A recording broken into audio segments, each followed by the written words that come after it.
Well, good morning, good afternoon, everyone. Let's wait one more minute for people to join the webinar, and then we'll be starting with today's session. Thank you for being on time.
Again, we welcome everyone. We're going to be starting at 8:08 in the morning while others join.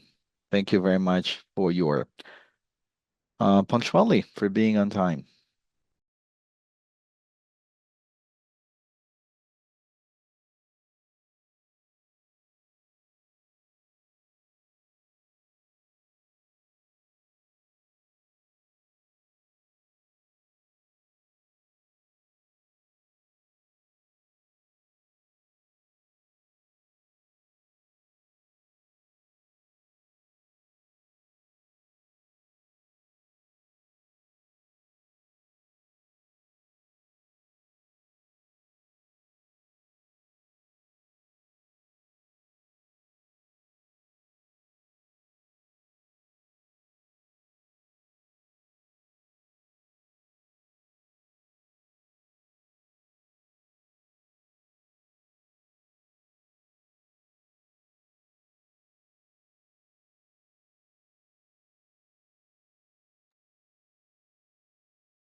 Well, good morning again, or good afternoon, everyone.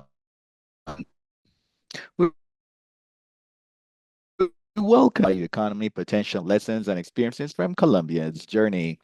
We'll be sharing for about 90 minutes different perspectives and lessons learned from the Colombian experience in general public policy, promoting the articulation amongst institutions and creating innovation challenges in bioeconomy and the acceleration of bioproducts with high added value. We thank you all for joining us. And now we are going to give the floor to the country manager of GGGI, the Global Green Growth Institute, Juan Pablo Bustamante, who will be webinar. Thank you very much, Catherine. And I want to thank everyone who's joined us today. We at GGI, we're very happy to create this space to talk about the progress of our country in developing bioeconomy. As you in the one of the most megadiverse countries in the planet, and for a few years been able to set some growth goals. We have the ownership and the right use of bioeconomy as a way of creating jobs and for economic development. This has been one of the cornerstones in the country, and precisely this topic, something we have developed, and we can see how the value chains are unfolding slowly, consolidating the main potential our country has in comparison to other countries. Colombia has been a benchmark in this area, and as GGGI, we're pleased to have accompanied all of this process from the different pathways, either in political or policy development, supporting the incubation process, encouraging innovation issues, and in general terms, consolidating ecosystem, which speaks to ratify and materialize the potential we have as a country in this area.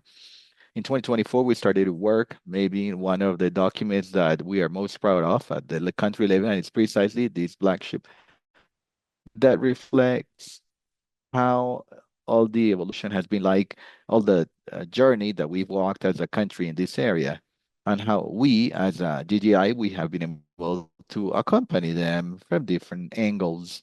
There's no doubt that these accompaniment and the development we've seen could not have become true without the institutional commitment from the country, especially such as CEO, Department of the National Planning Department, Minister of Environment, Minister of Science, Minister of Agriculture, the Minister of Trade, amongst others. And our participation has been possible thanks to all of the support that we've given by the Embassy of the UK, which through their UK Pact or UK Impact projects, we've consolidated an agenda and we've seen the development and we hope that we can continue to potentialize in the coming years. Today, we want to tell you what the experience has been like, reflect on the lessons learned, and generate a space for conversation to get to know precisely what the approximations or approaches have been like, and especially the beneficiaries of these approaches, those who are there day after day, the business owners who have been able to materialize their initiatives and they have known how to use them in the right manner and use biodiversity in our country, and they've created new opportunities and they've consolidated an ecosystem that continues to develop, and we hope that it will continue to grow continuously and exponentially. Having said that, I want to pass on the floor to the main characters of this program. Thank you for your interest in this webinar. We hope it'll be very useful to you. Thank you very much for this welcoming into English. You can access the bottom. It'll be at the bottom of the screen. It's a globe-shaped icon, or with the more, where there are three dots, and then listen to the simultaneous interpretation. Also, be reminded that should there be a question, we will be sharing it throughout this session. To start the conversation, we will now have Christian Rivera, who is the Senior Officer in Bioeconomy and Circular Economy at GGGI at the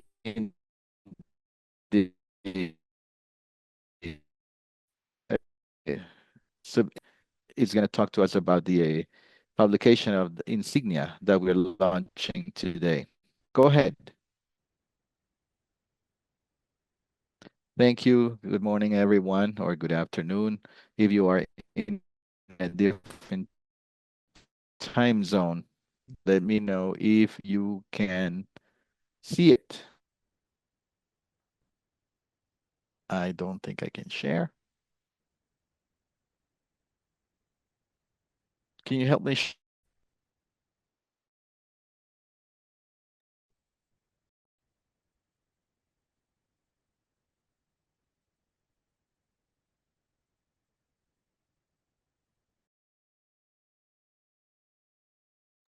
Can you see it now? Yes, we see it. All right. Again, thank you and welcome again. As the program manager put it, this is a document that we put together in 2024.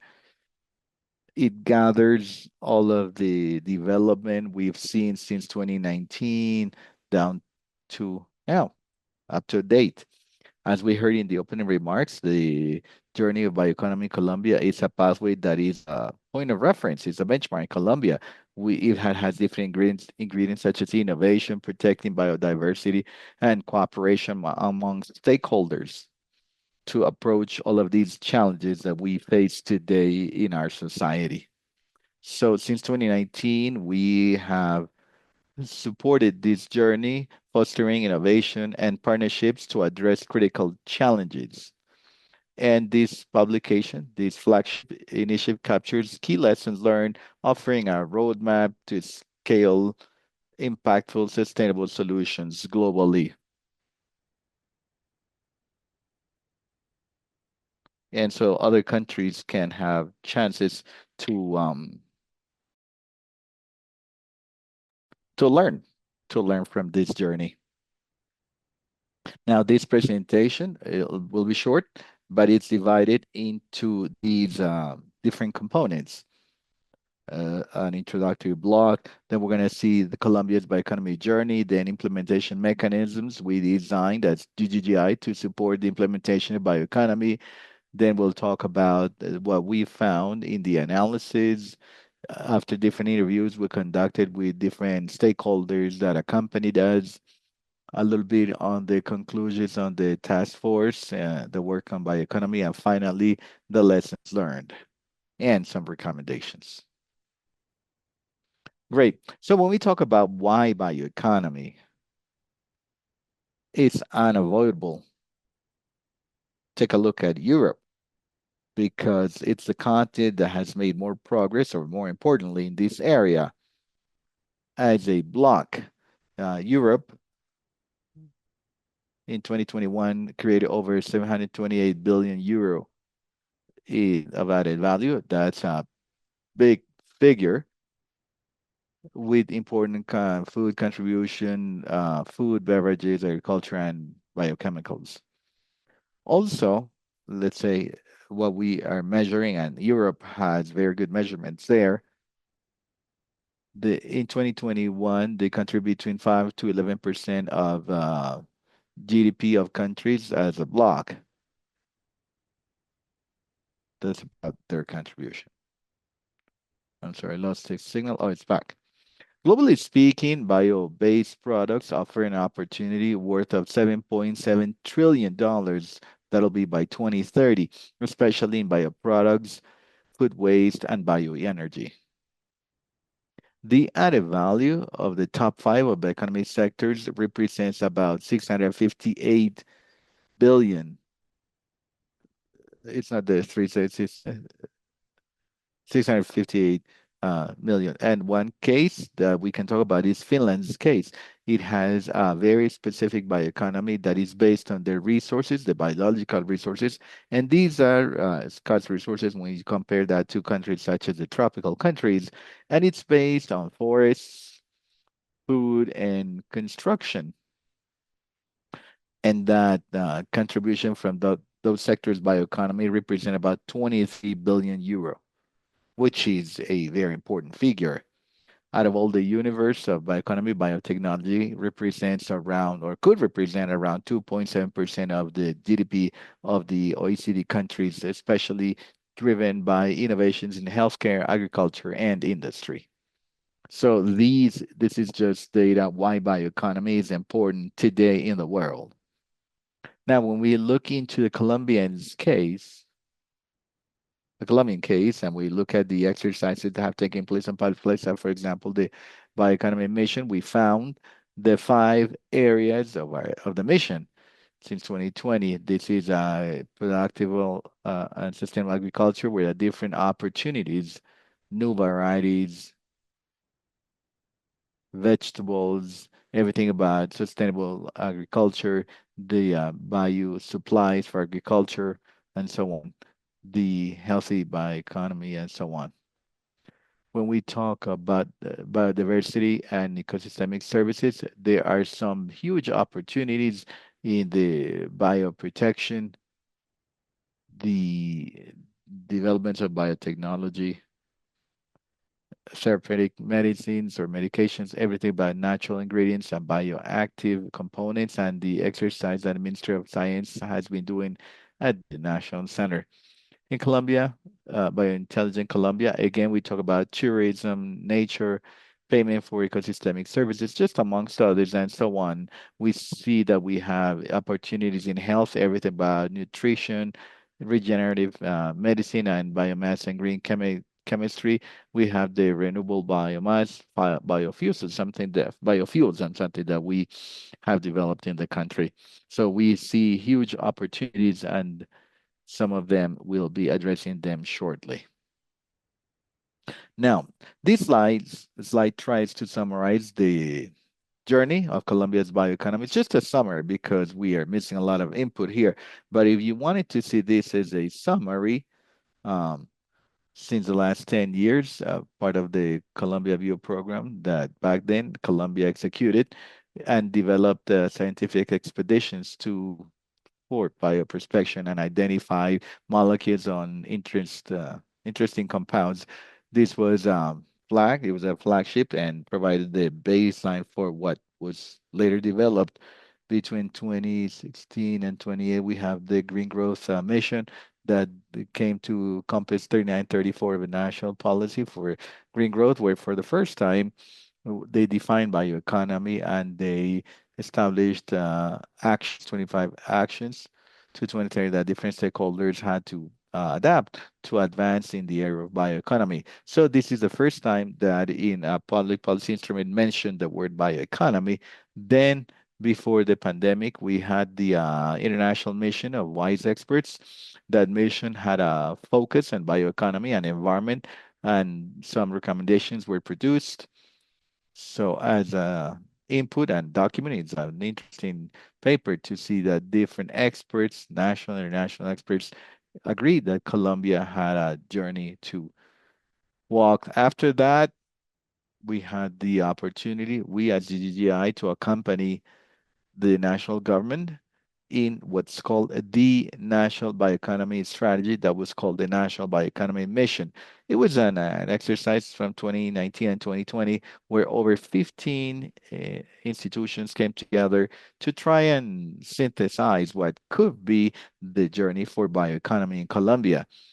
That was a very important exercise. And then in the last years, well, it's become very relevant as a compass 4069, which is national policy on science, technology, and innovation, where there are also some important topics on bioeconomy. There is something that is not here, the reindustrialization compass and economic reactivation compass. And it's important that to see the new one that is not so new national development plan um, has a strategic axis as bioeconomy. This government had that vision or view. And probably the last more concrete point that happened in this government was the 2020 update. There was a 2023 update actually with a very important approach and very interesting that it was the territory, to focus on the territory. I mean, to land that in the territories.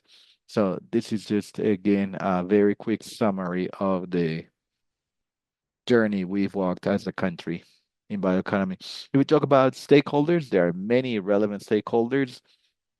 If you wanted to mention, these would be the most significant ones from the public side. We have the four ministries that Juan Pablo mentioned, the Min Environment, Min Trade, Min Agriculture, and Min Science. The National Plan Department, the DNP in Spanish, is they look into the country's planning strategies. We have some supporting institutions, most of the National Environmental System, the SINCHI, Humboldt Institute, INVEMAR, IIAP, and some other institutions joined to Money Agriculture, AgroSavia, and ICA, ICA play an important role. For example, IDEAM is an institution, the Colombian Meteorological and Environmental Studies Institute. They look into bioeconomy as well as very cross-cutting stakeholders, such as the academia, association of peasants, producers, everything about the private sector, also guilds, and of course the internet, international cooperation. They've all been a part of these actors. So again, it's just a brief summary. There are many more stakeholders, such as INVIMA, that sometimes has different perspectives or sensations depending on who lives it, but ProColombia plays a very active role. The Ministry of Health also is a relevant actor.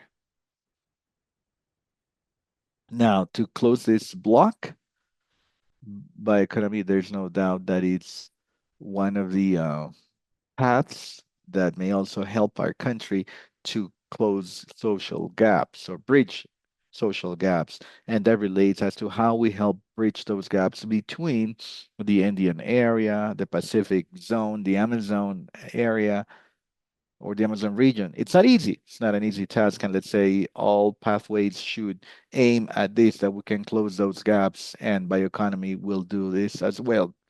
Biodiversity may contribute to economic growth and sustainable growth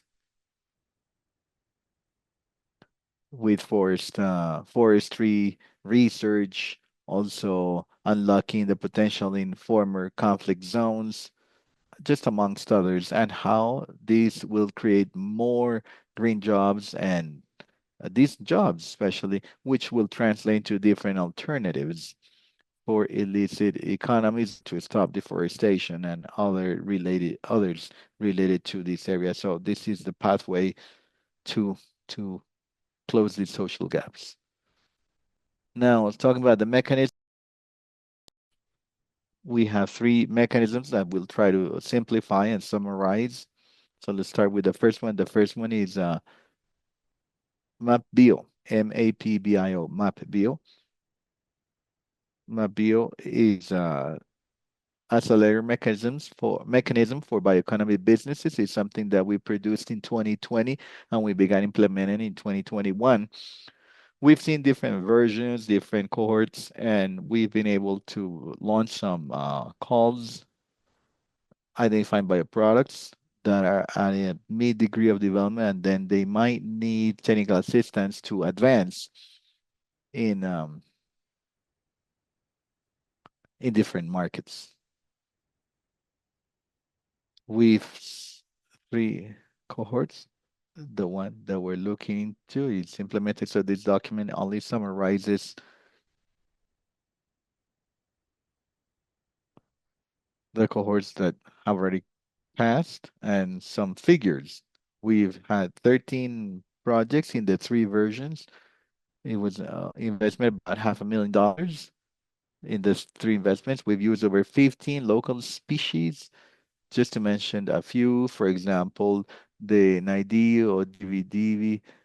It's very typical in our region in the Boyacan, Cundinamarca departments, Achoti and Sashanshi. So we've accelerated 26 high value added products, and this is probably one of the key differences of Mabio, that we're trying to get to the high added value in the products that relate to personal care, home care, cosmetics, biofertilizers, and health products.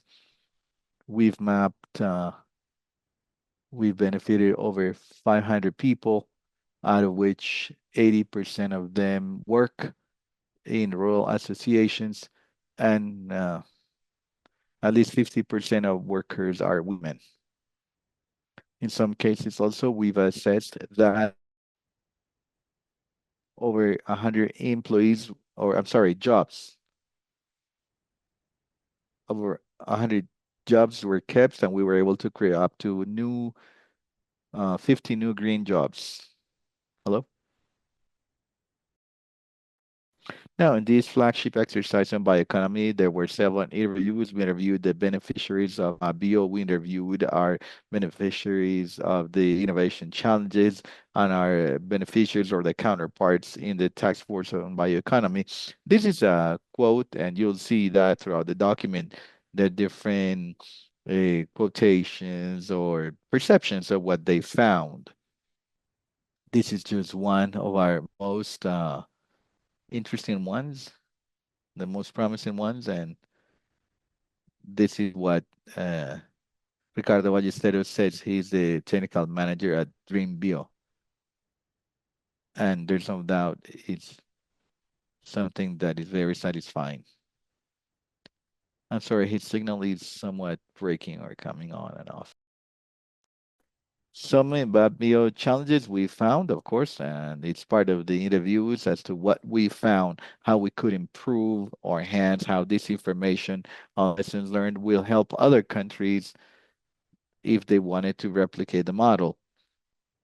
So we started with some cohorts, very short cohorts of about a year. In a year, it was very hard to do all of the processes to implement acceleration, get the technical assistance. So everyone suggested he's muted. I'm sorry, my girl's here. She's clicking my mic off and on off, on and off. Okay, things that happened in virtual means. Okay. One more thing that happened was to optimize timelines. Again, it was a short time and not necessarily did it align to the timing of technical assistance. So that was another recommendation. Another recommendation I think we are uh, trying to solve with this webinar is to improve visibility. So many of the beneficiaries need that promotion, and institutions such as that we can make sure that they have greater visibility to attract investments, and we can promote the bioproducts globally. About technical assistance, many times we had to go to other countries to receive specialized technical assistance that we didn't have that capacity in the country here. So many said, okay, go to Spain to run tests would be too long and too expensive, too much of an effort. So how can we bring companies that will provide the technical assistance here? Today we have some of them.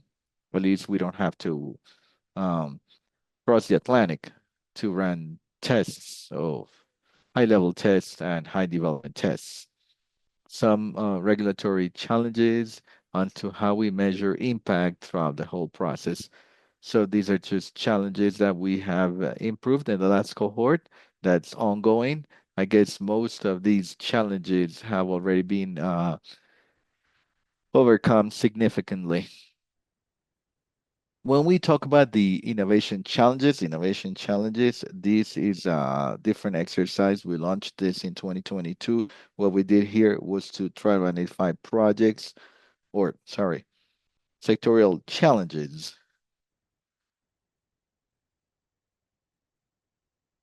For example, what happened in 2022, there was a war between Russia and Ukraine, and the main challenge was how we would stop depending on the fertilizers and chemical fertilizers that were imported from Ukraine. So that was one of the challenges, and we looked into biofertilizers, and we developed three challenges where we made an investment, a small investment, around $70,000, and we were able to develop two technological products, deep tech, that's what it's called. One focused on net emissions, and another one focused on biofertilizers for agricultural use with high quality for exports. The beneficiaries of these products showed acceptance of 100%. I mean, the market acceptance, we were able to estimate the potential of emission reductions. That was 1.13 gigatons of CO2 equivalent. It's an interesting figure when you compare that to the biofertilizers, to the traditional uses or the traditional alternatives, when you compare those two. And finally, another challenge was, or actually the solution was an app. You can download it. Maybe Marta Gomez from Agrosavia will be telling us more about. And also, this is the number of downloads, 1,000 registered downloads, but it's probably out of date. Maybe she can give us a more updated a figure. Speaking of Agrosavia, this is one quote of another interview, and it's there in the document that you will have in your hands soon. We conducted cross-cutting analysis. I don't want to dwell here, but we did find something that we did not have very clearly there explained. And the World Bioeconomy, we all understood that something that's called the Valley of Death was those bioproducts all those projects that were advancing in the technological development, and they would come to a point where it was too expensive to go to the commercial stage, and that's where they would perish. So we found that there's a new value of death, and is the products go to the market, get to market. They've gone through the development stages, and the market, once they are competing with the other traditional products, they begin to die slowly because they don't have the suitable conditions to compete. So it was part of the very interesting findings as to how we could prevent that new valley of death that is related more to the trade and the commercialization of bioproducts. We looked into marketing. It's a vital component. Also, capacity building, local capacity building, to manage all the value chain of bioproducts. Again, very important. How to have quality raw materials to have a final product with high quality. Everything about knowledge transfer. And we found very interesting things such as the regulatory barriers.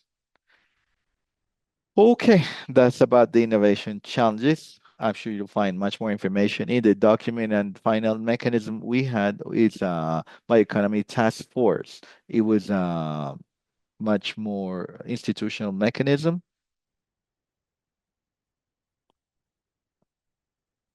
I'm sorry again.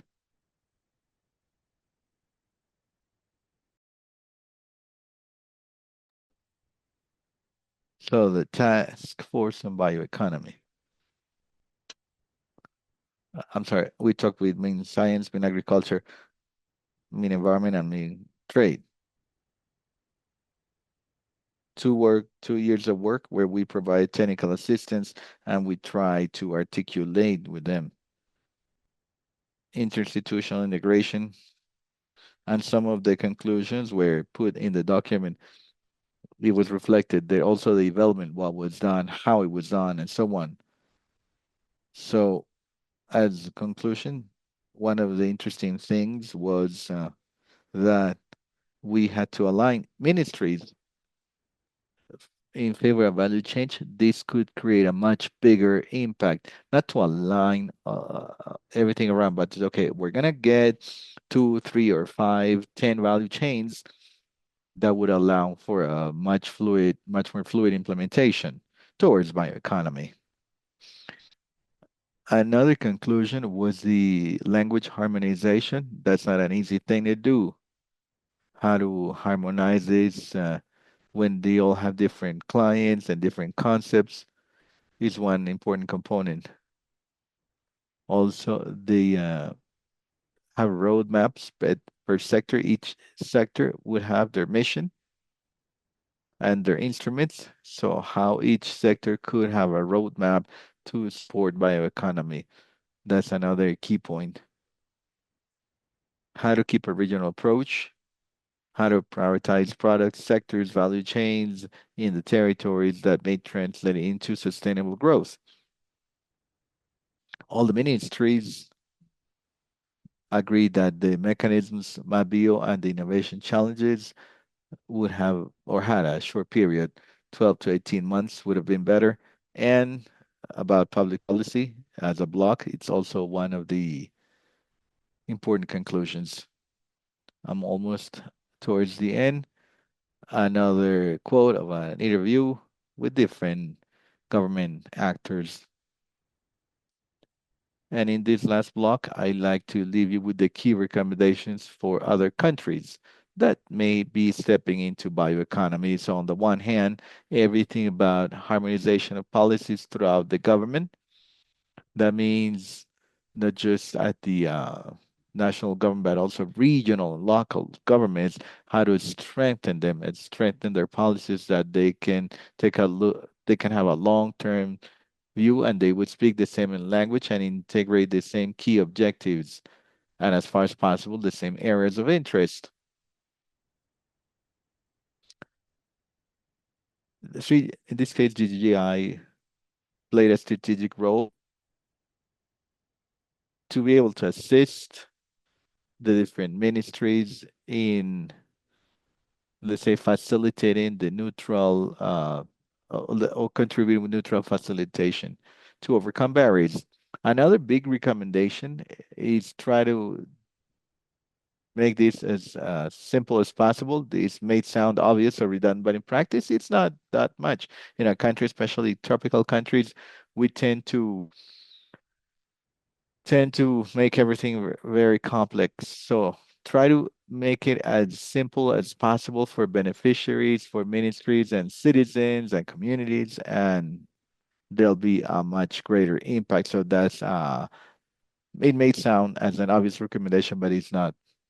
Also, guarantee inclusive development. So we need to prioritize policies that would ensure equitable participation and prioritize women, the youth, and vulnerable communities, and guarantee the adaptability of regions.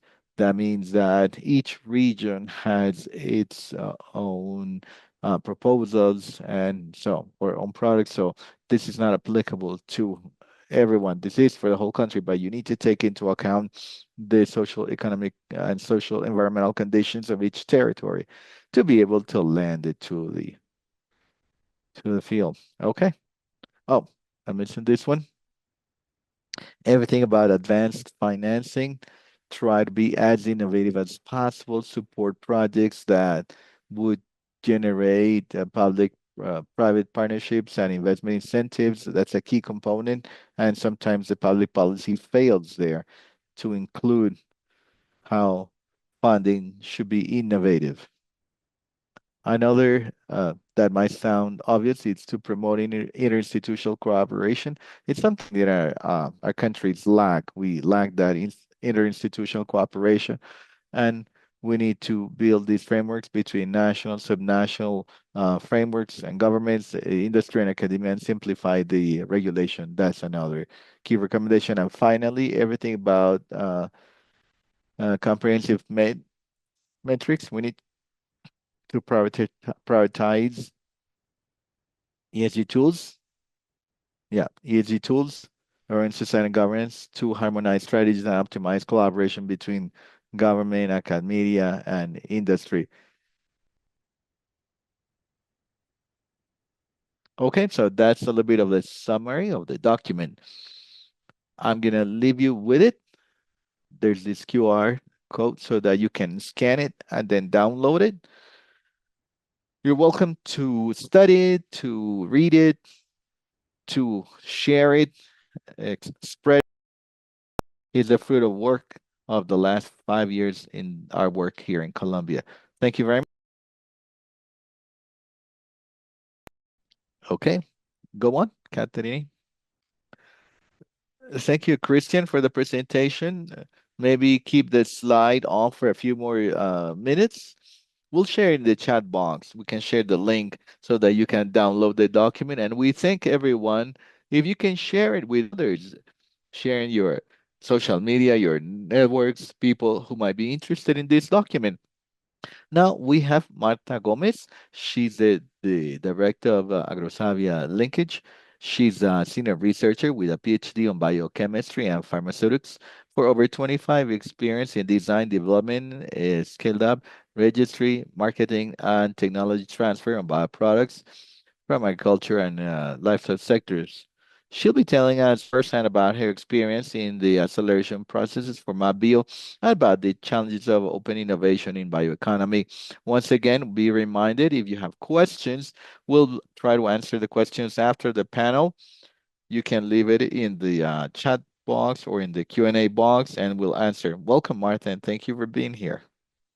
Okay, good morning, everyone. Can you hear me? Yeah, we can hear you. Do you have the presentation? Yeah, okay. We have it. We can share it here. Yeah, you go ahead. First of all, I want to thank the organizers for inviting me, and I want to thank Christian for having invited us to tell us about this, what he talked about. He talked one of the strategies of GGGI, which is the might be your projects.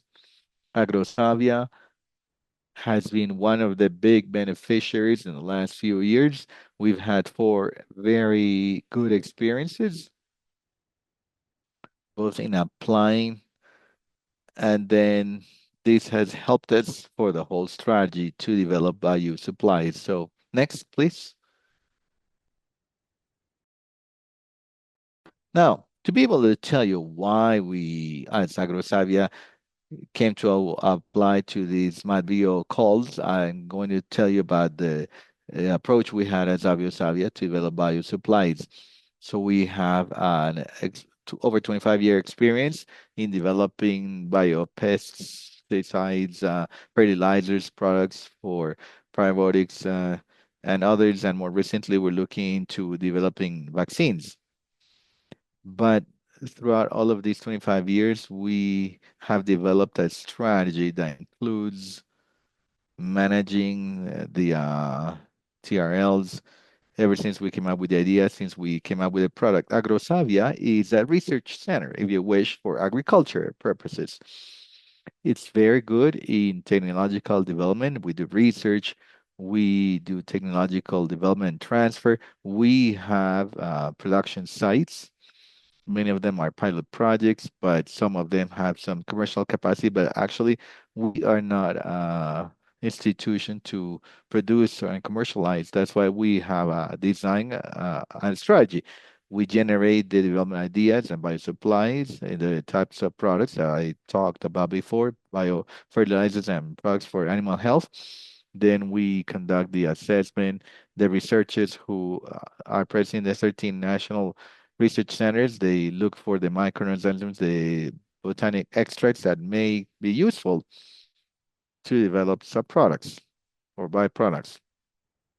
After they have an idea, after it's been validated, it's a concept idea, we go into the uh, input supply, the plan. It provides services to all research centers. It's a cross-cutting area where, based on all the knowledge and the knowledge on active principles, we do the product development. So we the TLs 4, 5, and 6, TRLs. We look at the crops, the prototype, the formulation, how it needs to be managed to see if they're compatible, and so on. Tests in the field with the right specialists, either the phytopathologists, soil chemists, and so on.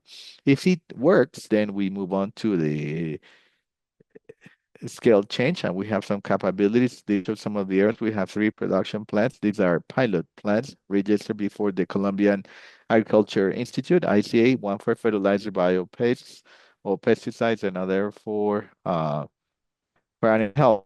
That scale up is at a pilot project level. I'm talking about, for example, biofertilizers, I don't know, 100 liters, 200 liters tops. So it's up to that level. It's as much as we get. And if it all works out, AgroSavia does register these products.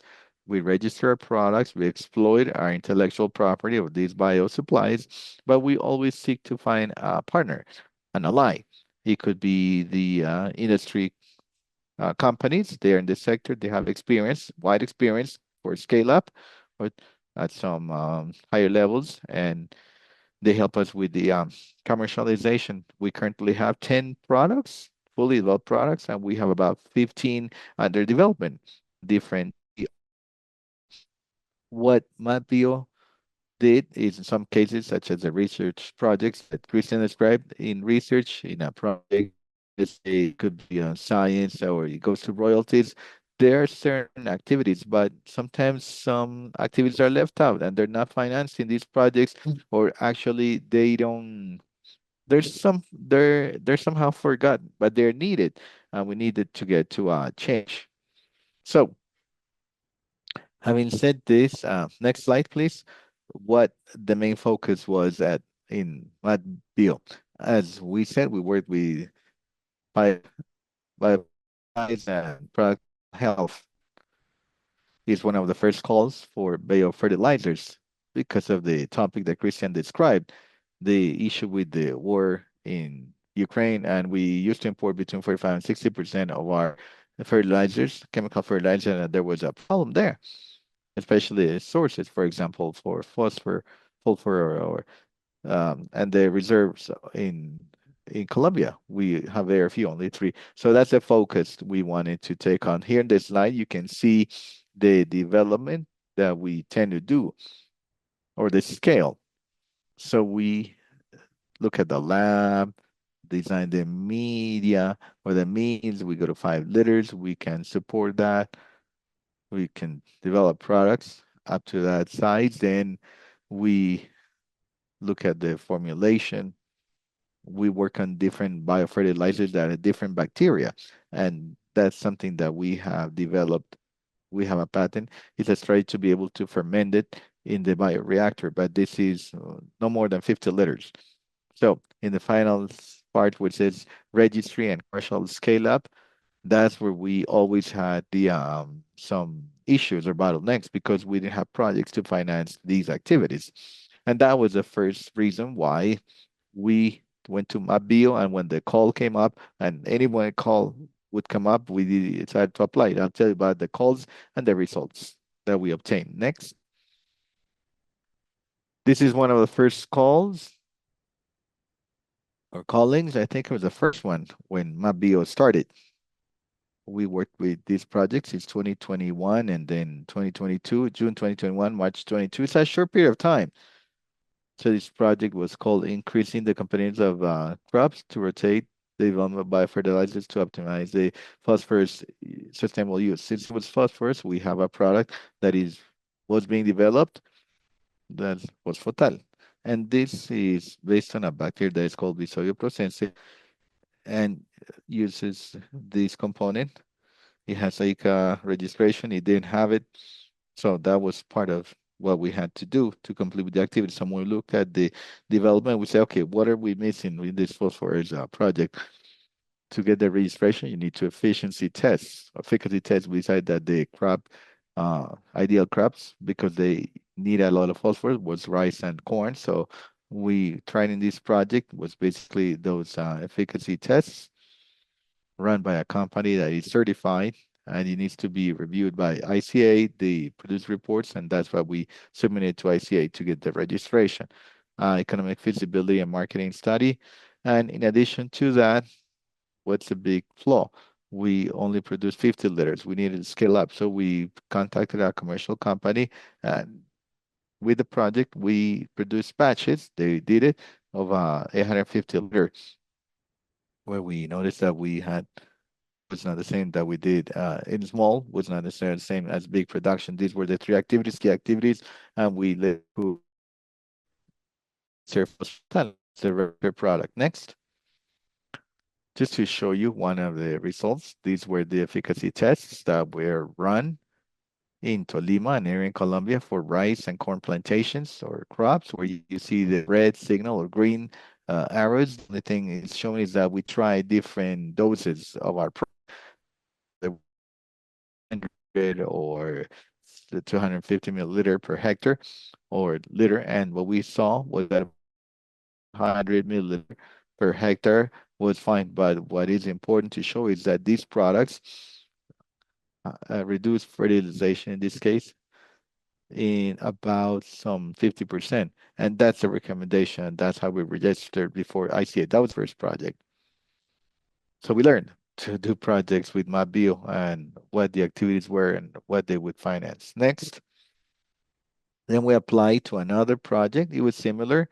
This was May 2022 to February 2023, but the context, the product had already been registered. This relates to biofertilization because it was within the same focus, but it's more related to biostimulation.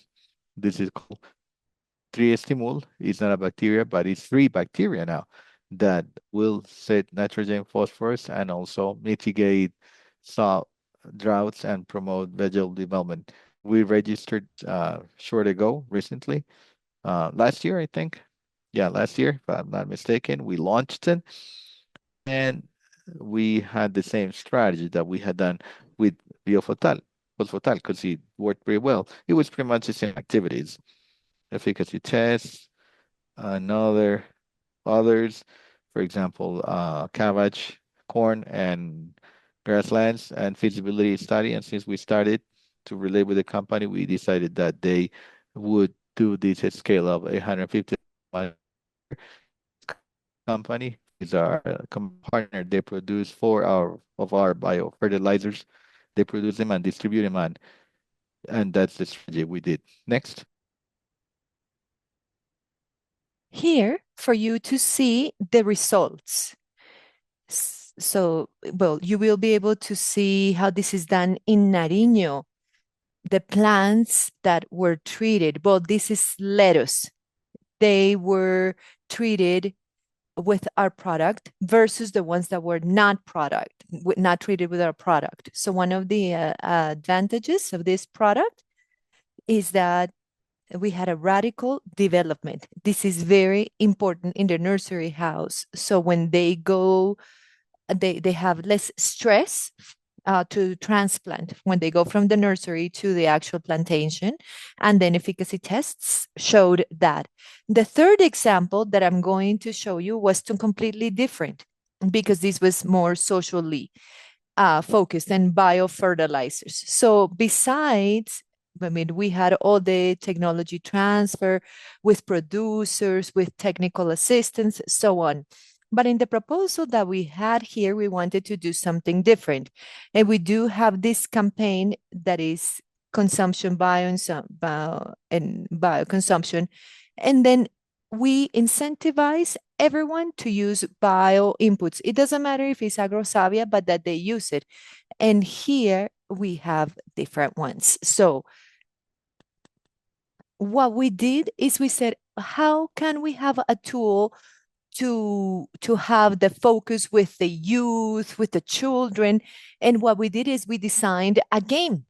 So we started looking at it was a mechanism to favor learning. Bio inputs. I mean, this is very easy for games. So our target audience was young population, well, different generations in different territories, because we launched some tests with schools, rural youth people in those regions. This is the game. I invite you. It is called Biofertilizers. I invite you to play it. It was 100% interactive, and we talked about the difference between biologicals, between chemicals. The child or the youth would add up points, and they would create it. If we would become rich in the game, obtaining points if they answered correctly. So this continues working. I don't have the number of downloads, but what's interesting? Well, right now we are using it within a greater strategy that is called Agro Kids, and we get to the youth. So that was the first step. We had another game that is not for bioviralization, but for biological control. So we have a pool of characters that invite boys, girls to use these tools so they get to know what bio products are. And well, we are very sure that if we don't get to the youth, we're not going to have changes to those of us who use chemicals and biological ones. So this was the first step, and this is the AgroKids strategy. The last example is that we went back to, well, last year, at the end of 24, beginning of 25. This was focused on regions. So we did it in Nariño. We support, I mean, all of these were done by one of the groups in Nariño, Baruch, and we had several products, and we say, let's validate this in other things. So I showed you that I showed you we had done it in lettuce. We hadn't validated there. So we had efficacy tests, lettuce, tomato, potato, and lickable for we did it on tomato. That's a product, a bio plaguicide. So here is to show you the results on these tests. We hired this company, and you see the darkest colors, darkest green is what, excuse me, darkest blue is performance versus chemical fertilization. So it's higher, and that's what we evaluated is the biofertilizer. So in all cases, biostimul, we have had greater performance, but this is just one step that helps us to something else. And this is what we call linking strategies with producers, meaning producers are the ones that take the product and they condition the use, taking into account the recommendations. So this was done with innovation. We had the efficacy tests, but then later we did it with a technology transfer so that they could, I mean, if they don't try them and they don't adapt into their system, very little we can do to tell them to use these new technologies. These are the 4 projects. So this is where I end, but I just wanted to thank you.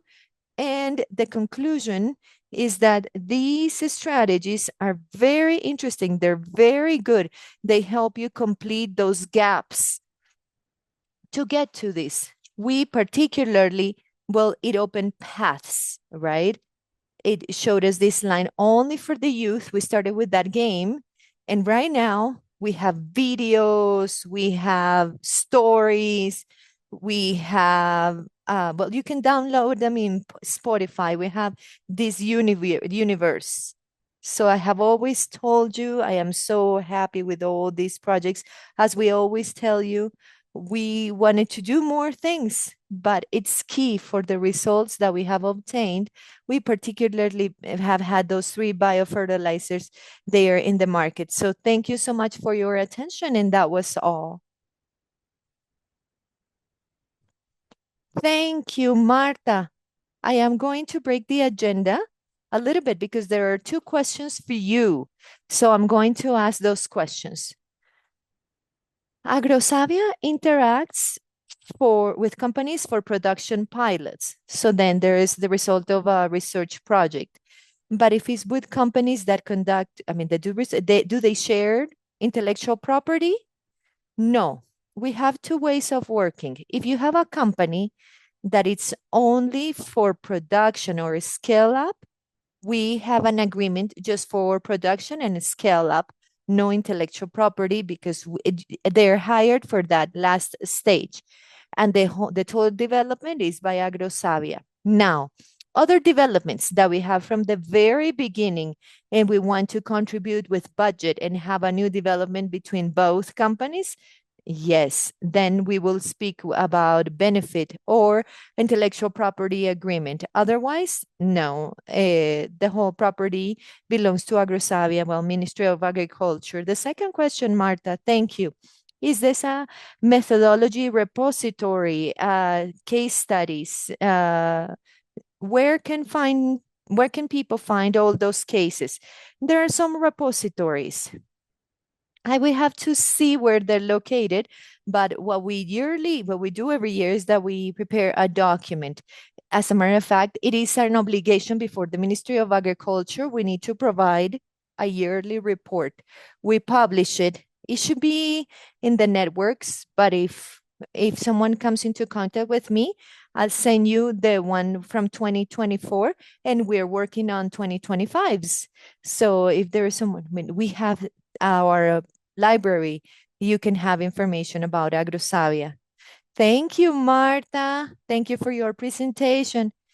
Thank you Thank you so much for your presentation. So many experiences and initiatives from AgroSavia. This is a reference for innovation and research in these topics. Let me remind you that if you have questions, you can write them in the Q&A. And then at the end of the panel, we're going to answer those what are there. We're going to start a conversation on the reflections, the opportunities, the challenges, and the path for bioeconomy in the region. In this case, I would like to welcome Juan Pablo Buscamante. Again, he will be moderating the panel. He's an economist. He has a master's in economy and how to structure instruments for the AFOLO sector and policies and sustainable development. Part of the panel will have Mabel Torres. She's in Sempaceutica. She's a biologist, a chemist, and she has a master's in biology and master's in innovation. He's a PhD in science and biology. She's a leader in innovation and development and social appropriation of knowledge to rebuild social tissue, economic autonomy, and valoration of ecosystems. In the panel, we have Maritza Lopez. She's CEO and co-host of EcoHub. She has this. Well, she's an engineer and she has studies in government and public policy and global growth. She has been mostly in startups and business transformation, growth in public private organizations. And to close this panel, we have Arturo Luna. He's the Chief of Science, Technology, and Innovation at the UK Embassy. Arturo Luna has emphasis in biotechnology and a PhD in science. He led the Biotechnology National Program and the Ministry of Science, Technology, and Innovation, the basis to implement the national measures of bioeconomy. So we invite you all, if you have questions, please include them in the chat, and at the end of this session, we will be answering them. Thank you so much. So I will pass on the floor to you, Juan Pablo.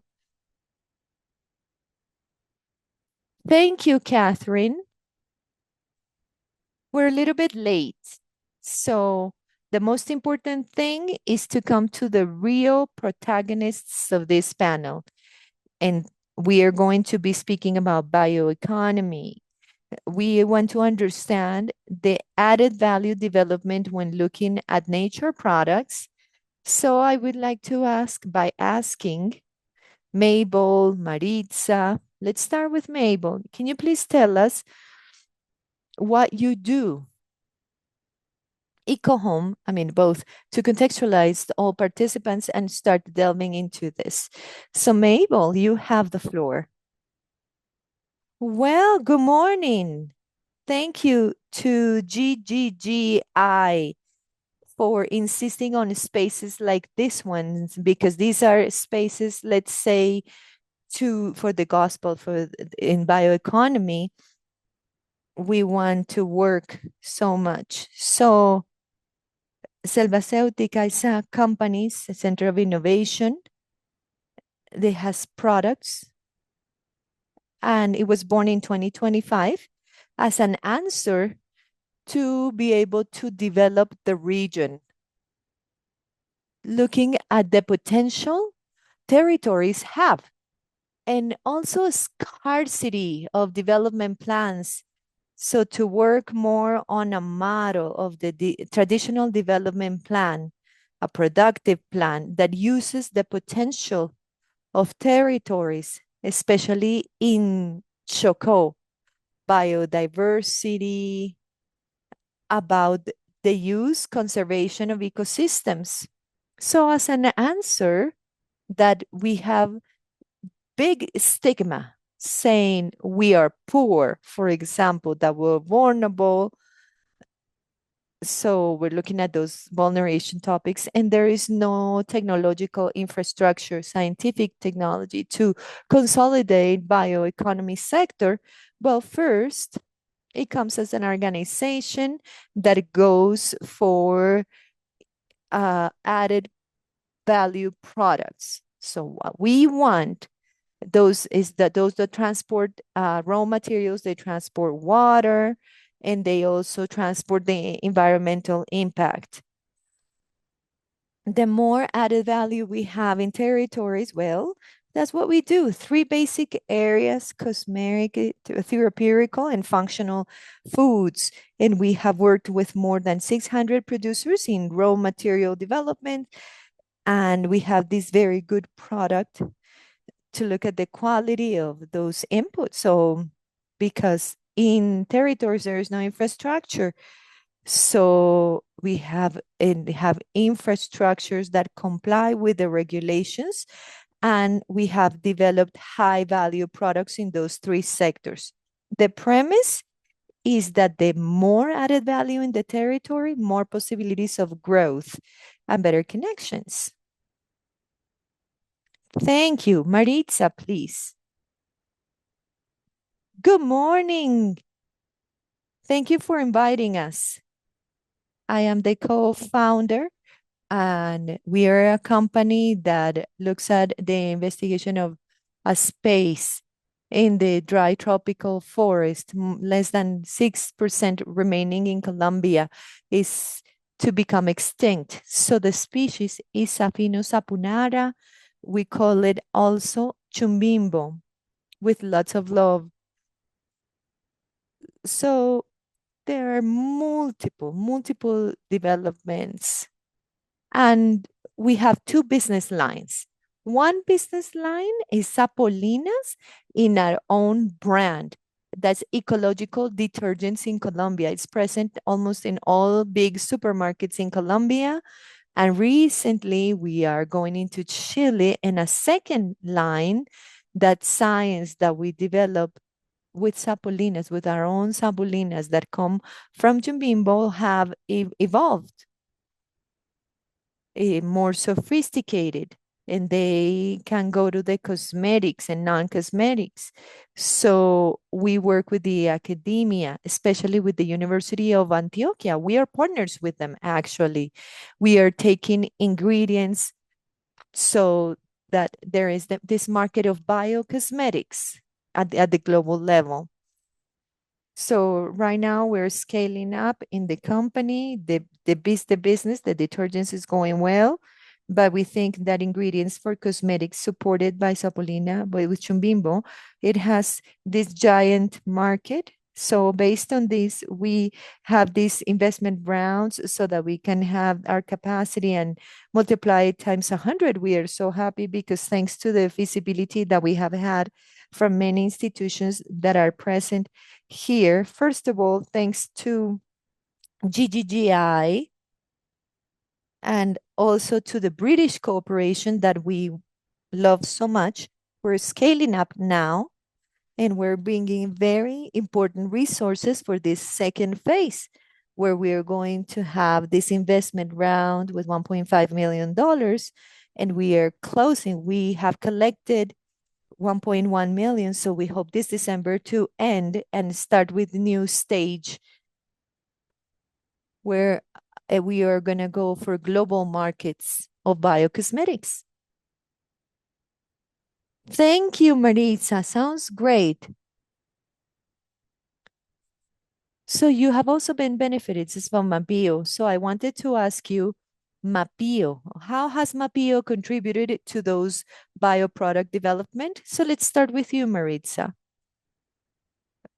I believe that not to go in common places, because in this, I mean, you are so politically correct that you end up saying, well, the same thing that was said. So I think that the state has a space how to fix public policy, investment, and so on.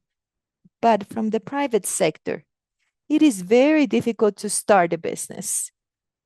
At the beginning, one starts normally without money, with a good idea, but it is not so clear where to go. For me, Mapirio and the British Corporation, we love you both. They were the ones that appeared first. We couldn't have started if it had been because with you, we achieved that first push forward where we had a big idea, we had experience, because we were coming from experience from other bio ingredients, but we did not have the strength. We didn't have partners, we had finance or funds. So what I want to say is that you are the spark, the initial spark. And then after that spark, you are legitimators, because it's good to go through an acceleration process like this one in a problem like MacBio.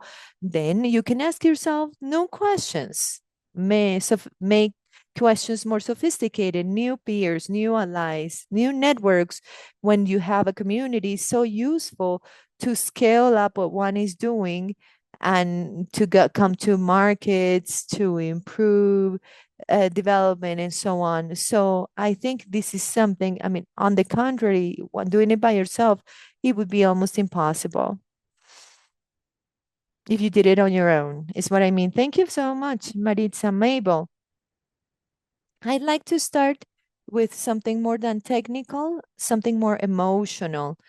I think that if it helps, the MacBio program and GGGI is trust. and believe what we're doing. I think that bioeconomy needs more those actors, because like Maritza, I don't want to say, some things like there's a rhetoric based on policies, but sometimes you don't feel that this can be real.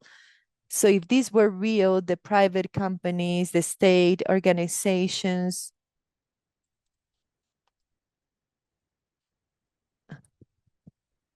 this would be the engine.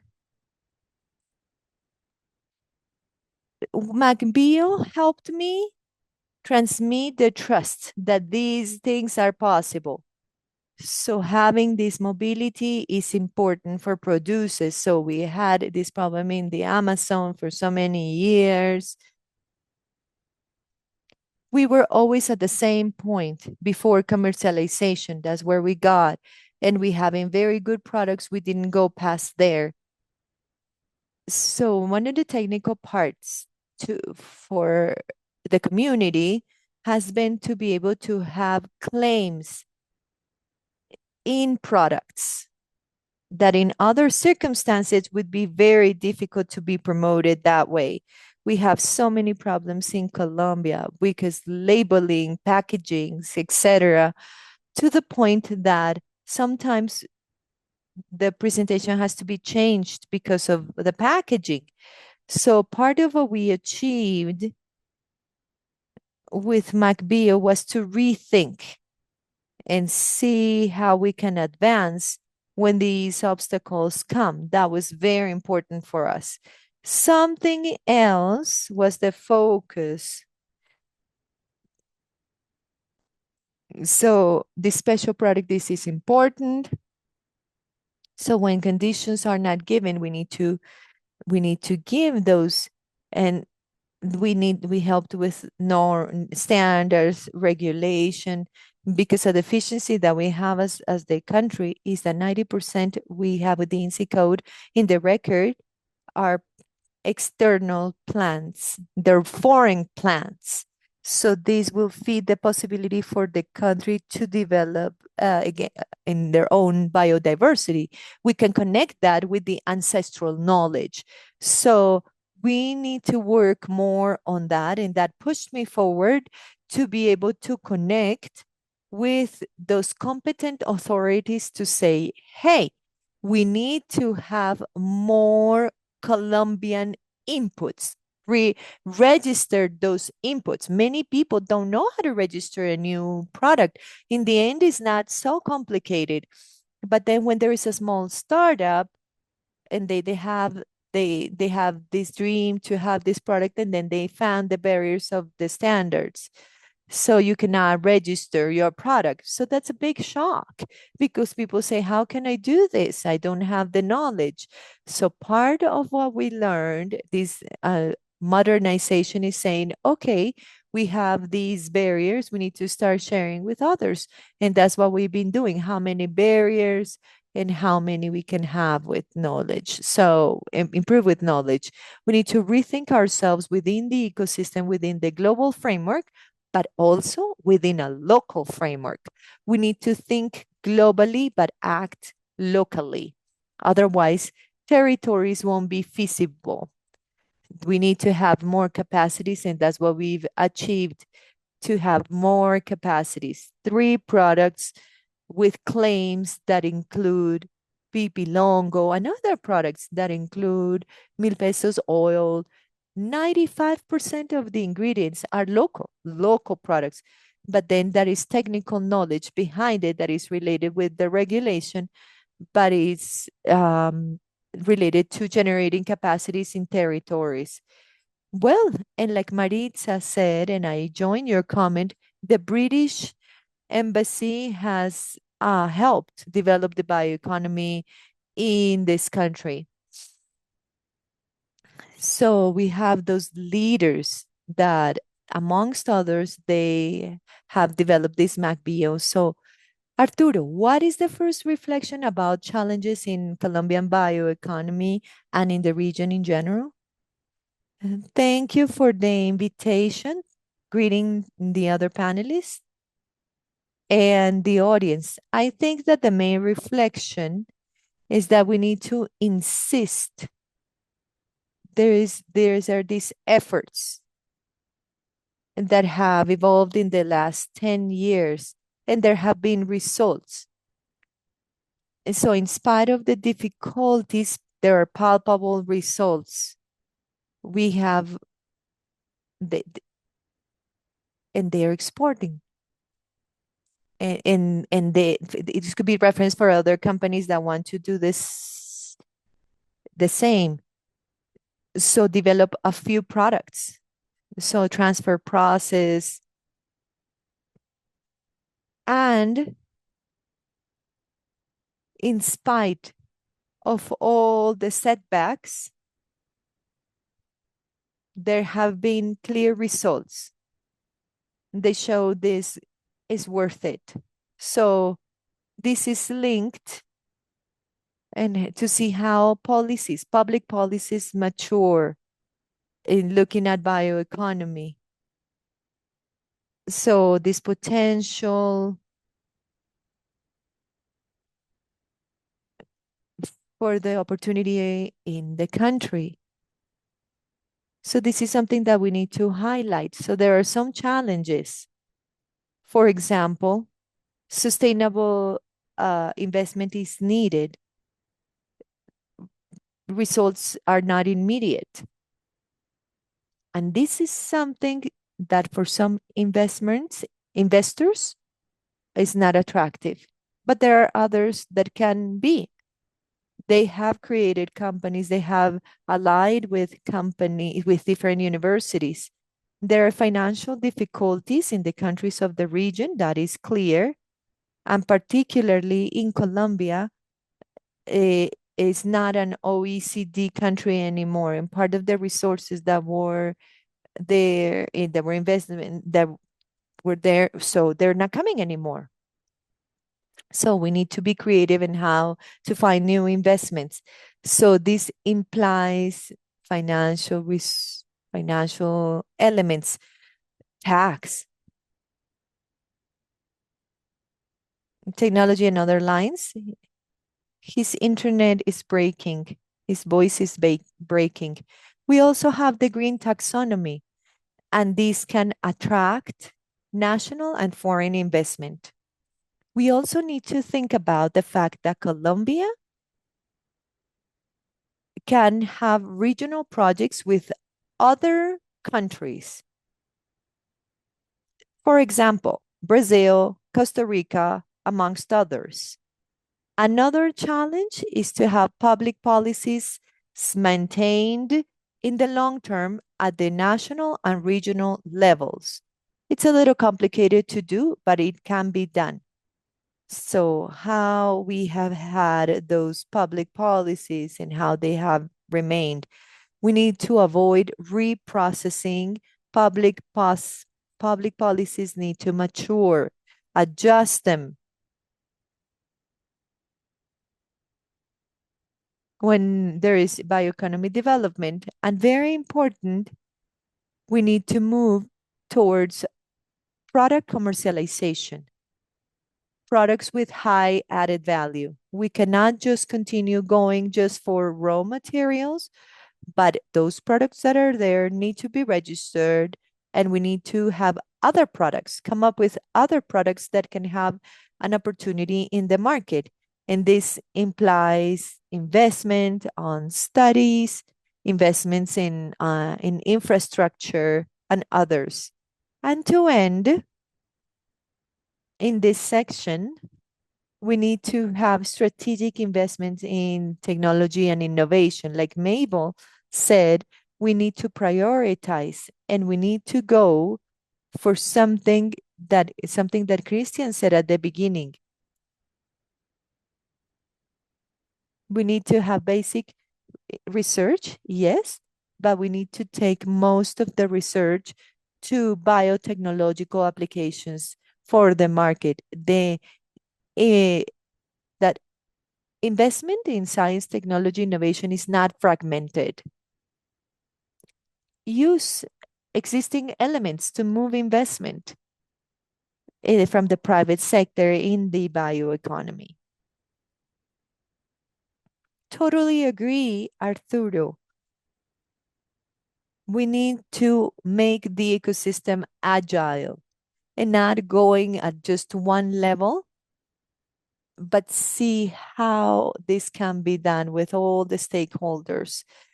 And well, I wanted to ask now, Mabel, what is the main challenge in Selvaceutica to be considered as a company from Chocó that is relevant in the market?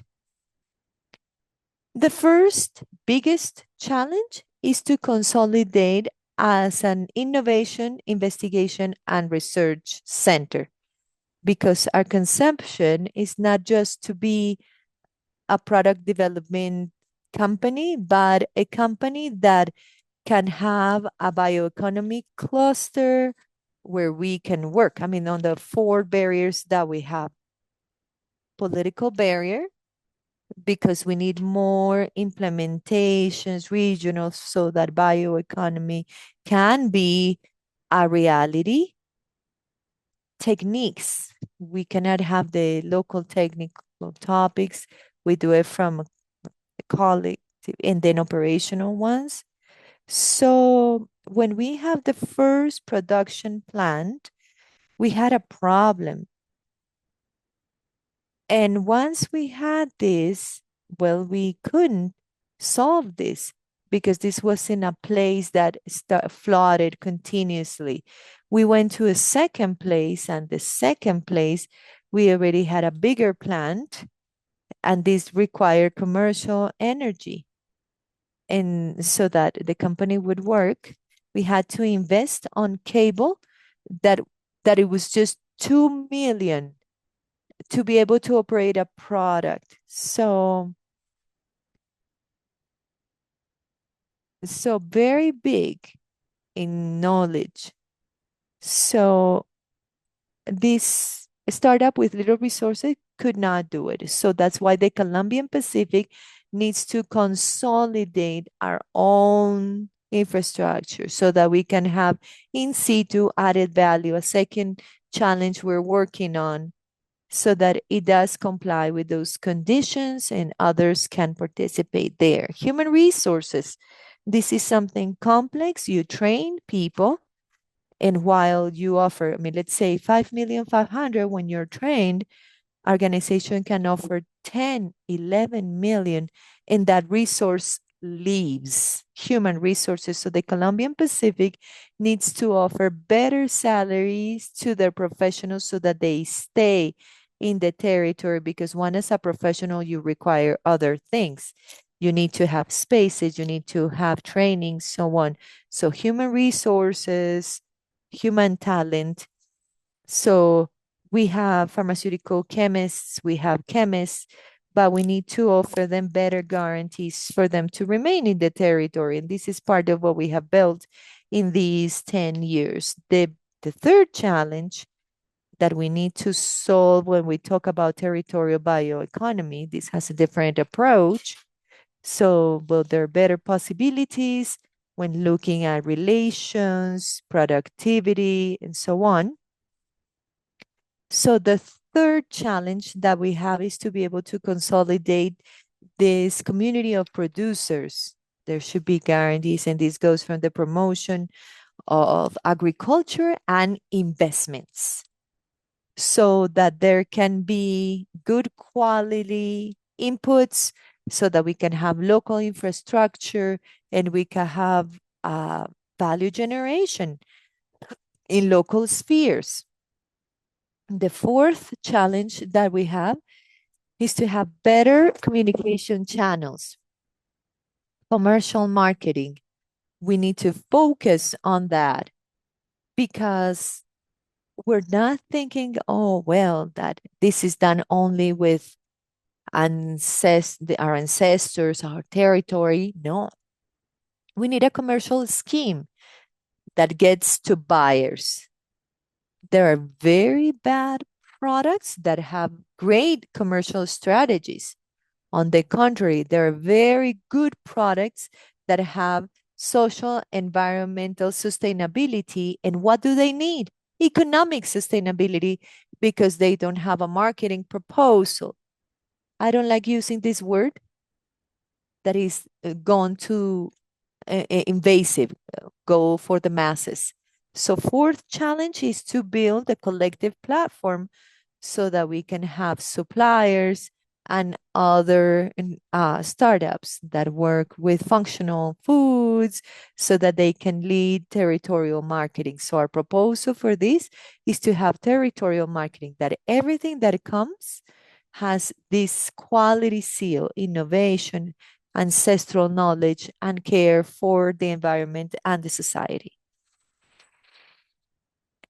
Great reflections. This is one of the big challenges, and we need to see how we can move forward. Maritza, we have seen how this whole process has been hard. You mentioned trust. All those that have believed in this, they have come to this process. They come with, I mean, the investment that you already mentioned, and having all this process that lets us see a new stage in EcoHome process. Can you please tell us about this path? How can it help consolidate the company's plans? Yes, a reflection, just to move the conversation with Arturo and with Mabel and with everyone. Well, I feel that Colombia has spoken about bioeconomy. We have talked about it. But while we talk about it, we have this deforestation rate of that biodiversity that is 6 times more accelerated than the reforestation rate. Urgency, time that demands other priorities, and I'd like to invite people to action.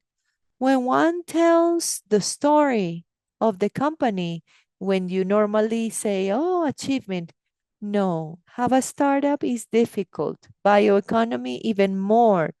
So bringing risk capitals, bringing capitals that are sensitive to this is urgent. And I believe that this is a task we can beautifully get countries together, those countries that they come to this place and they need to invest. Like I said, European and the UK, for example, in this case. So we need to get those capacities industries have. Normal economy, then in Colombia, they have capacities to scale. We have one of the biggest banks in Latin America. What are we doing so that we can bring this bank to impact law language? Or we have, well, I read something that I thought it was very impressive. So new acquisitions. So only in Antioquia, in the last 10 years, we have M&A done in 80% of countries in Latin America. And this speaks about justification in global businesses. And it says that there is liquidity, money to invest, but it's not going to bioeconomy. That money is not going there. We have two worlds.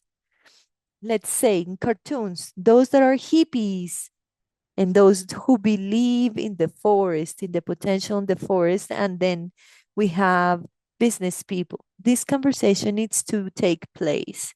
And it's not just a conversation that we have 20 years to see if there is another table and update public policy. This conversation needs to go to action.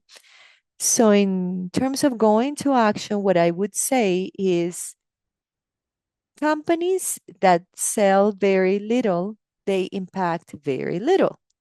So we need to scale up. And you cannot scale up in everything. You need to choose. Let's choose 4 value chains, as many. If Chumimbo is not in one of those 4, well, let's go so that they scale up. When acai scales up, when acai scales up, the whole community and the whole acai cluster explodes. So then those restrictions for energy, for roads, they are removed. But something needs to something needs to scale up. Otherwise, territories won't be transformed. In my case, Chumbimbo, we have 240 families. We're looking at this possibility, this economic, ecologic possibility. But if I could scale up, that's what I want with these investment rounds. We're going to have 3,000 families, and we're talking about social mobilization. So we need two things: capacities. It's not just scientific capacities, but capacities to mobilize from science to action. And those are markets. And we don't have to go and bring consultants from somewhere else. Here in Colombia, there are sophisticated companies that know how to grow. Engines of Latin American economy, from tax, incentives. What are we doing? Not just to be philanthropic, but just to see the possibility of investment, the opportunity in going from philanthropy with beautiful reports to see it as a business, real business opportunity. It needs to come with urgency because this panel makes sense today, but probably in 10 years it won't, because that biodiversity is being lost at alarming, sad rates. Thank you, Maritza. We can close with that key message that you tell us how, I mean, if there was this possibility of returns with natural resources, we need to achieve and have the turnover so that those temporary resources, I mean, we can sustain them throughout time. And how through economy, we can come to this topic and see what we can do as a country, as economic development to make this topic grow. Arturo, I want to close with you. I'd like to ask you, looking at this landscape, looking at the reality of the country, and calling to the topics Maritza mentioned, how we can get to more markets, become dynamic, and consolidate in some chains so that we can have that development. How do you see this relationship with the UK? How can we see those routes to get to consolidation, to get to other markets, right? At the global level, whether it be the UK or others. Some of the reflections that Maritza mentioned. Number one, uh, have startups in bioeconomy is very difficult. We need to go to action. Deforestation has higher rates than reforestation. Reforestation needs to turn into a business opportunity more even if it's when it's based on bioeconomy. We need to prioritize value chains. We cannot go for everything. She mentioned 4. We could propose 3 value chains that can be prioritized. And this is related to what I'm going to mention. Investment is needed, and in bioeconomy it's not easy to obtain it because this is long-term, high risk. But it can be done. We need to involve national, international banking, green taxonomy that must evolve even more than what it is now, but this is the basis to bring that investment. There is banking in Colombia that can make investments, and other multilateral banks that are interested in this. We do need to find alternative markets. This is related to what Maritza said. We need to scale up. We need to prioritize what products. International markets, in this case, the UK, because not everything can come to this market. So the quality And we need to be very strategic. How to prioritize and how investment will be done. And we also have these cases of Colombian products derived from biodiversity.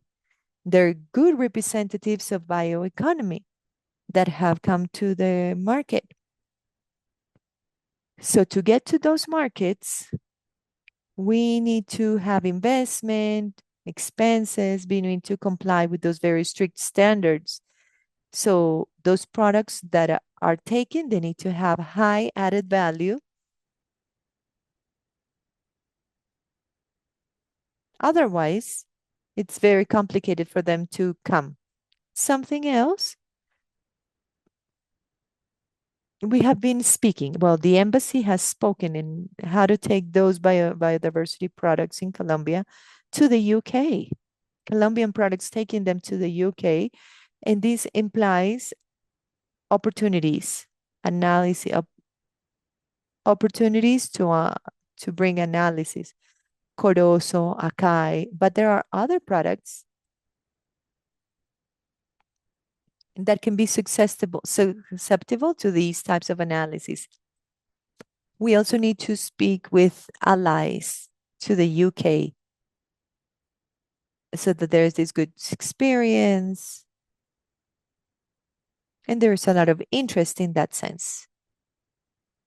We need to mention that the Business and Commerce Department at the embassy, we have identified companies with the potential to come to the UK. High Factors is one company that has biotechnological development, high added value. And we see this opportunity to get to the UK. So it could be one of the examples that we have in Colombia of those companies that can get to the UK with their products, complying with standards. And we do know that it's a long process, but once again, we need to highlight the need to prioritize and the need to manage investments. I know it's not easy, but it is possible. Thank you, Arturo. And we will continue, we will close this panel.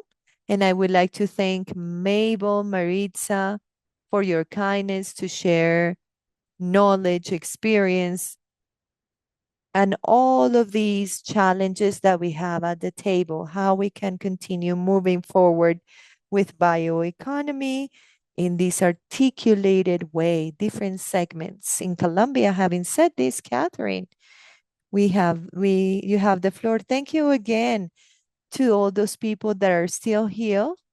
We are going to go to Christian to answer the questions that came to the chat so that we can close with the final remarks by Arturo. Thank you again. Let's go with questions. Thank you, everyone. 3 questions. One of them could be very interesting for Maritza. Your product contributes with important solutions to reduce environmental impacts, but most have prices that people cannot pay. Are you exploring massification strategies or models, production models that allow reducing costs so that these alternatives are more accessible for communities with fewer resources? Thank you for the question. First, to clarify, we have made this big effort to, yes, we have made this big effort to be, well, at least to be close, if it's not equal to the average of the products in the market. So the person who asked the question compare with other products that we are not so expensive. There is something that can happen to all business people. In this case, behind each detergent we sell, there are natural extracts, not chemical molecules with fragrance. that are mixed with water and there is no concern what happens with water, toxicity, and others. That's something else. So clearly, when you work with natural molecules that come from forests that you want to recover with communities, we have these very different cost scheme. Even if we scale and we massify, they are very different to costs in a company that doesn't have any concern to restore an ecosystem or to work with communities. So what I would say is that we are doing what is possible to create solutions so that our products are more accessible without losing our essence that we go with communities. I mean, that's what we're doing. But with the consumption, with the consumers, we need to remember that level of urgency is not from us. The level of urgency is from all human beings. Each decision makes. When you make these decisions to wash with something that is natural, you're saving water for your children, for your grandchildren. So then the revolution is in my everyday decisions. So I left everything away and then I can speak and say, well, we are doing everything to be more accessible from the consumers. Well, let's say, I mean, in your hands, you need to decide well because of your children, because of life, and because of ethics to preserve the legacy.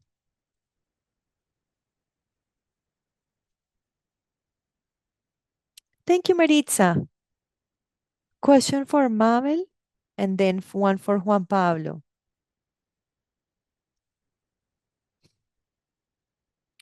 What advice would you give to someone who'd like to start out with a bioeconomy startup? I am not such a good advisor, but those who would like to start up in bioeconomy need to pay attention and know that it is about perseverance. There are so many challenges. There is this entrepreneur that have this hope with the great product, but then the marvelous product is not enough. It is not enough. There are so many other things that we need to do, and one of them is to scale up, especially when you are in the territory that is very complicated. And to think that you should not just remain little. You need to think big. Even if you make a micro movement, a micro change, sometimes that micro movement is not perceived. So we need to be able to perceive the impact of bioeconomy. The second advice about this is that we need to bring alliances. So we need to build an ecosystem. I go back to the Colombian Pacific. The academy, institutions, companies, they think that science can solve these problems. They can have big impact. And my third piece of advice is that one. An entrepreneur in bioeconomy needs to think in a disruptive way. They need to think about specific needs, but do not just remain there. They need to know that there are these opportunities, and we need to discover that. I mean, think and say what the potential is and the need, so that our proposal, so that our objective is focused on providing solutions to something that is required in the society.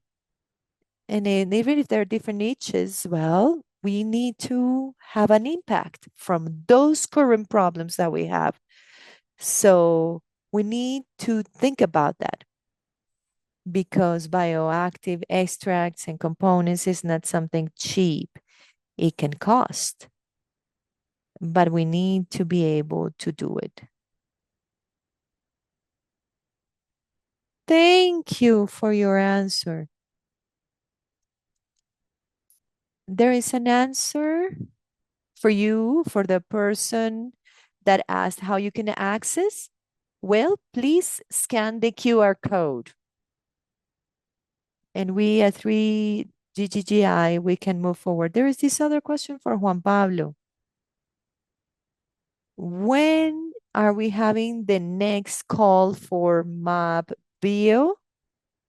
Christian, well, right now we are implementing the call that opened this year. MAP Bio has been this instrument that exists and has continued thanks to the support of the British cooperation and the good results.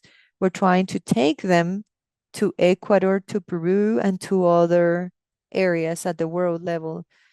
These instruments are determining.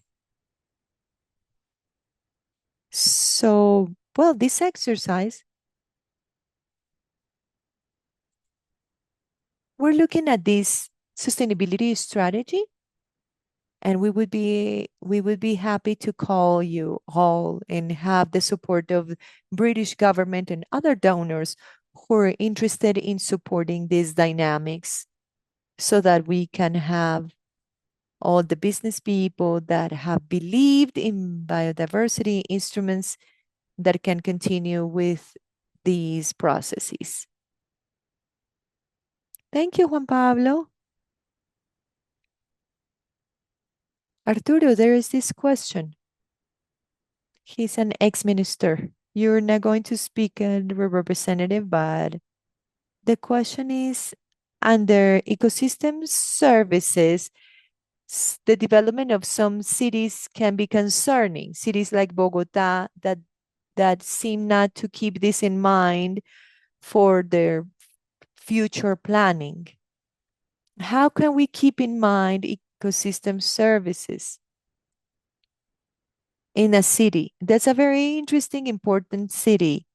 I think it's a very important question. I'm going to talk about a concept that is called One Health. Human, environmental, and animal health they all come together. So the quality of environment will determine the quality of humans and the quality of animals. In this case, in cities as Bogota, big city, a lot of population, we need to create spaces so that there are quality ecosystem services, water, air, and this implies transforming industries, reducing emissions, applying circularity to most of the processes. Why not the use of biofuels? People don't like talking about biofuels, but they need to move to using biofuels and other cleaner alternatives. And as cities, we can produce food in a cleaner way so that emissions can be reduced. Carbon capturing. There are cities that have had this to reduce organic waste. Landfills are wasted, they're not used. So in cities like this one, there is this opportunity. It needs to be incorporated in development plans. And the territorial organization plan needs to be kept in mind. Our life depends on environment. If we don't improve conditions in the spaces we live, well, it will be deteriorated. Thank you, Arturo. Last question from Jasmine. This goes in two senses, one for you and another one by GGGI. Are there possibilities for institutions like GGGI or the British Embassy build alliances, partnerships like Atenea of the capital district to strengthen and accelerate developments that were turned into strategies as the bioeconomy ecosystem that is structuring with the National University for Bogota. This year, we started with conversations at the table that Bogota has, that is Bogota Circular Region. These have been focused on circular economy, but there is no doubt for 2026, we want to, well, work on Atenea. This is the biggest agency in innovation. Not, I mean, not on single topics, but bioeconomy, sustainability, and others. So I don't know, from the embassy, you'd like to mention something here? Yes, that's one of the works that we've been doing in the past months, along with Atenea. And we also have conversations with the botanical garden in Bogota for biodiversity. And we need to have this particular interest towards bioeconomy.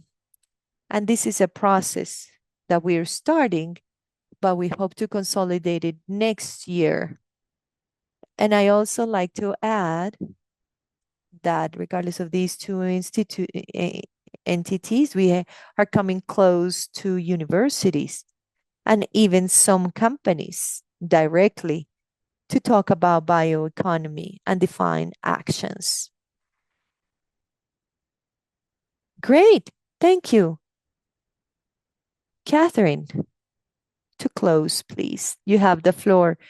Thank you to all those people that were here with us today, especially Mapio beneficiary, Maritza, Mabel, Marta, all our institutional counterparts, the Ministry of Environment, Sustainable Development, the Ministry of Commerce, Industry and Tourism, Ministry of Science, Technology and Innovation, the National Planning Department, and the British Embassy in Colombia. They have been our best ally for this development that we are doing and presenting today, and in general to all communities in biodiverse territories and those business people that go for bioeconomy. And I think that a sentence that I think is really pretty: small actions bring big changes. So we invite you all to think big. Thank you so much for being here. So to close, I'd like to pass on the floor to Arturo to actually close this webinar. Thank you, everyone. Thank you, Catherine. First of all, I'd like to thank GGGI for organizing this webinar. Congratulate you, not only because of this document, small story of bioeconomy in Colombia, but also to thank you for pushing bioeconomy in Colombia and build it throughout time. And thanks for the support to the embassy to conduct actions in bioeconomy in Colombia. And to thank the audience for your time and very interesting questions, your interest for what we are doing in Colombia in bioeconomy. And so many different stakeholders. Thank you. Goodbye, everyone. For those of you who re-registered, you will receive today's recording. Thank you. Goodbye.